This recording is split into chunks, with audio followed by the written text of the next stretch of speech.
Olha, gente, que dia ontem, viu? Que dia. Fiquei acompanhando aqui. Ontem eu estava participando de uma aula do professor Francisco Fernandes Ladeira para falar sobre mídia e a cobertura, principalmente da mídia liberal, sobre o conflito Israel-Palestina. Conflito não, massacre, né? O genocídio, lá para os alunos da Federal de São João del Rei. Interessante que eu estava assim, na aula e com o olho na câmara do que estava acontecendo. Gente, eu quero. Já posso começar falando aqui? Já? Por favor, vamos lá. Eu sei que você gosta de construir as respostas. Estou curioso para saber como que foi a primeira reação do STF à decisão da Câmara. Pois é. Antes disso, só eu queria citar uma questão que remete a 1993. 1993, o Lula estava em campanha, né? Para a eleição, já em pré-campanha, para a eleição em 94. E lá em Ariquemes, ele estava num palanque, ele falou assim, ó, que havia no Congresso uma minoria de parlamentares que se preocupa e trabalha pelo país, mas há uma maioria de uns 300 picaretas que defende apenas seus próprios interesses. Na época, essa declaração do Lula, que gerou inclusive aquela música do Paralamas depois, né? O Luiz Inácio falou, são 300 picaretas com anel de doutor. Isso gerou uma reação. O Azenha deve lembrar, com certeza, o Ivan não sei, mas do Inocêncio de Oliveira. Você lembra dele, Azenha? Que era do então PFL, na época era presidente da Câmara, PFL, que virou DEM, que agora a gente nem sabe mais onde está a União Brasil, e foi-se nas entranhas do Centrão. É interessante porque, assim, passados aí 30 anos dessa declaração do Lula, tá aí, né? Os 315 picaretas que existem na Câmara dos Deputados. O que foi feito ontem foi um assinte, gente. Olha, o negócio, a crise agora não é com o governo. A crise democrática brasileira se aprofundou num nível que acho que a última vez que a gente viu uma crise dessa foi justamente no golpe parlamentar contra Dilma Rousseff. Né? A gente viu ali a força que existe desse centrão aliado à ultradireita, 315 votos para um projeto genérico que tinha clara intenção, como o Ivan explicou muito bem na matéria que está lá na manchete, né? E ele estava explicando aqui, a clara intenção de uma forma genérica de livrar o Bolsonaro do julgamento no processo. Isso foi visto como uma grande provocação pelo STF, uma grande provocação. Até mesmo porque o ministro Cristiano Zanin já tinha enviado para a Câmara, para o Hugo Mota, esse ser que está aí, ó. Essa foto é muito simbólica, gente. Hugo Mota, atrás dele, Sóstenes Cavalcante, que é o braço do Malafaia, embaixo do crucifixo, e do lado dele, o Alexandre Ramagem, né? É um escárnio que foi feito, foi visto como uma provocação pelos ministros do STF. É interessante que, assim, eu acompanhei durante todo o dia o que estava acontecendo, e o Bolsonaro, enquanto estava rolando a tramitação a jato, que foi uma tramitação a jato que aconteceu desse pedido na Câmara, passou pela CCJ, com aquele Marcon, acho que é Marcon, que é um deputado bolsonarista, falou: nós vamos tirar o Bolsonaro do julgamento, da cadeia, o Bolsonaro não vai ser preso. Da mesma forma como falou esse que vocês colocaram no vídeo agora aí, o Gustavo Gayer, né? Isso ele já tinha falado na CCJ. É o que vocês falaram, não tinha nada de Débora do Batom, não tinha nada de velhinhas com Bíblia na mão, né? E enquanto isso acontecia na Câmara, o Bolsonaro subia em cima de um palanque do lado do Malafaia, falando aqui, ó, se o parlamento votou, ninguém tem que se meter em nada, tem que cumprir a vontade do parlamento, que representa a vontade da maioria do povo brasileiro. O Barroso, presidente do STF, estava numa palestra com advogados e empresários e já rebateu de lá, falando que, rebatendo essa questão de influência, que o STF estaria influenciando de forma excessiva o poder legislativo. Ele falou, não é só o Supremo, não é o Supremo que se mete em tudo, é o arranjo institucional brasileiro que faz com que o Supremo tenha que se envolver em diversos temas. Gente, isso é verdade, porque o que foi feito na Câmara foi uma manobra inconstitucional. Então, já existe um consenso dentro do Supremo Tribunal Federal, né, exceto, lógico, por André Mendonça e por Cássio Conká, que houve uma inconstitucionalidade. E, olha, é uma coisa alarmante o que se colocou nesse projeto, né, que é uma imunidade parlamentar que é dado para um deputado parlamentar, de um deputado que tomou posse em dezembro, sendo que o golpe vinha sendo articulado muito antes, todo o processo é de muito antes, né? A gente assistiu isso de camarote que aconteceu. E daí eles têm a pachorra de colocar que é o trancamento da ação do 12.100 no STF, que é para estender. A gente já tinha denunciado isso, viu, Azenha? A gente já está falando disso, da manobra. A gente falou disso há 3 semanas atrás, quando o PL da anistia subiu no telhado. Então, o que aconteceu ontem no Congresso Nacional foi um escárnio. É uma das páginas mais tristes do legislativo brasileiro. Isso vai ficar para a história desses 315 picaretas que estão lá, e que vai ter reação porque é inconstitucional. Só que a grande questão é o seguinte, a reação vem do STF. Só que o que vai acontecer? Vai alimentar a narrativa de perseguição do Bolsonaro, vai alimentar esse extremismo, né, que está acontecendo. O Bolsonaro ontem conseguiu mais uma vez o que ele queria, que é botar fogo no país, botar fogo nas instituições. O que aconteceu ontem foi uma sequência do que aconteceu no 8 de janeiro. Não houve uma depredação física das instituições, mas houve uma depredação moral das instituições democráticas ontem na Câmara dos Deputados. É um dos cenários mais tristes que eu já vi nos últimos tempos no Brasil, viu, gente? E mostra aquilo que a gente estava conversando, né, Pelino, no nosso grupo da redação ali. O governo Lula não tem base no Congresso, né? Tem 140 e poucos aí que são deputados do PT, do PSOL, mas assim, não tem base, né? Qualquer coisa que o bolsonarismo quiser passar na Câmara vai passar. Veja a quantidade de votos. Nós subimos agora uma matéria com quem votou, viu, gente? São 315, tem o nome de todo mundo lá. Gente do PDT, tem lá. Aqui, né? Plínio, para você comentar, olha aqui, foram 315 votos, não tem os nomes, mas tem os partidos. Chamou a nossa atenção que a gente mostrou mais cedo. Inclusive, a Ana tinha chamado a nossa atenção para o PDT. 2 deputados do PDT votaram a favor e 3 do PSB. E aí a base do governo, olha aí, a base do governo. MDB 32, PSD 26, União Brasil 50, PP 44, Republicanos 40. O Centrão votou em massa a favor. Você acha que tem a ver também com a questão do STF, Plínio? Desculpe, com a questão das emendas PIX? Eu acho que tem a ver, não? Tem tudo a ver, né? Tem tudo a ver. Uma, assim, a questão das emendas PIX não se estende só ao executivo, se estende também ao judiciário, que foi o que o Dino fez de colocar um freio no orçamento secreto. Eu tenho um amigo nosso aqui, ó, falando do Lira, né? O Juvenal aqui, o Hugo é um golpista, ele é o xerox do Lira. A gente já tinha falado disso também.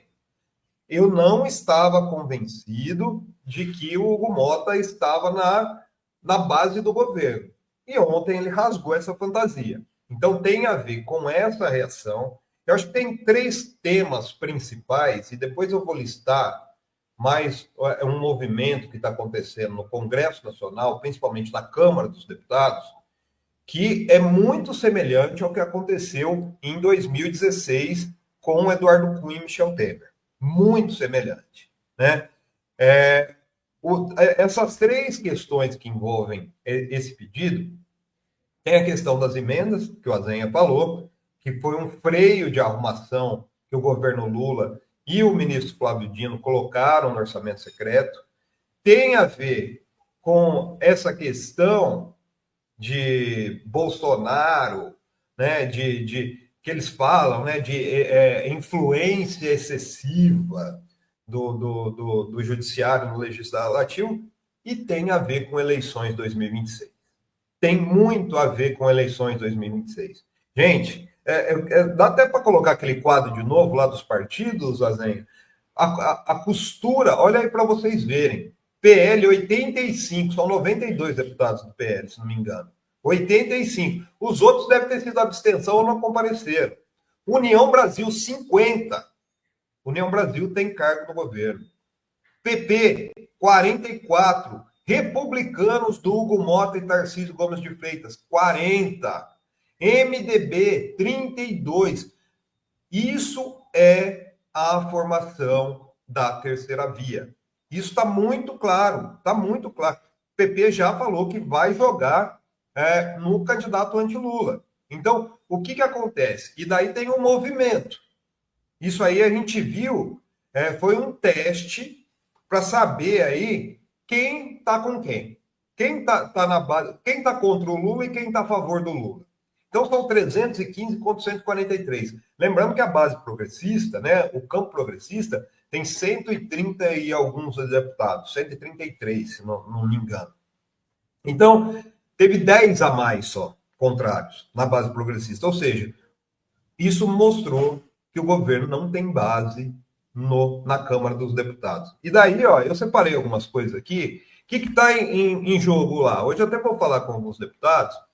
CPI do INSS. Eles querem instalar de todo jeito a CPI do INSS, que é o mensalão 2.0. E isso vai servir para quê?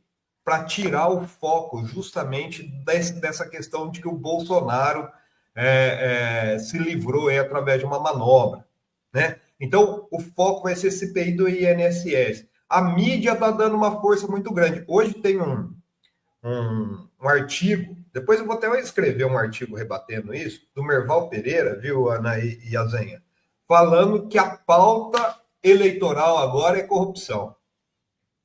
Trazendo isso claramente para o centro do debate. E tem uma outra pauta bomba que vai acontecer.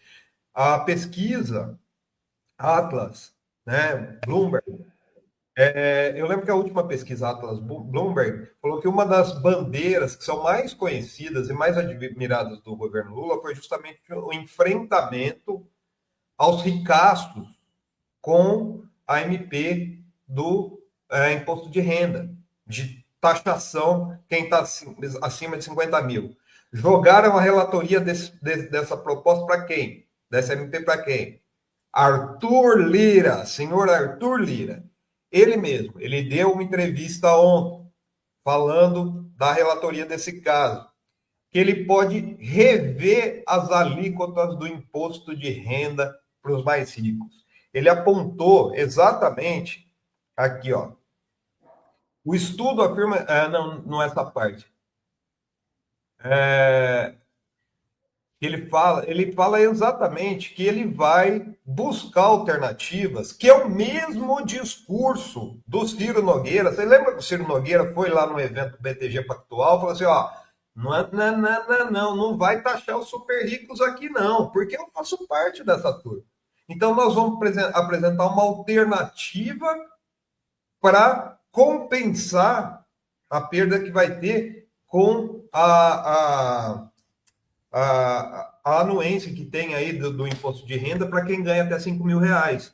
Então, o Arthur Lira já sinalizou ontem que ele não vai aceitar a taxação de quem ganha acima de 50 mil, e isso vai ser, de novo, um embate direto com o Poder Executivo. Essa é a principal bandeira que o Lula está levando, né, de colocar o rico no imposto de renda, e vai ser destruída pelo senhor Arthur Lira.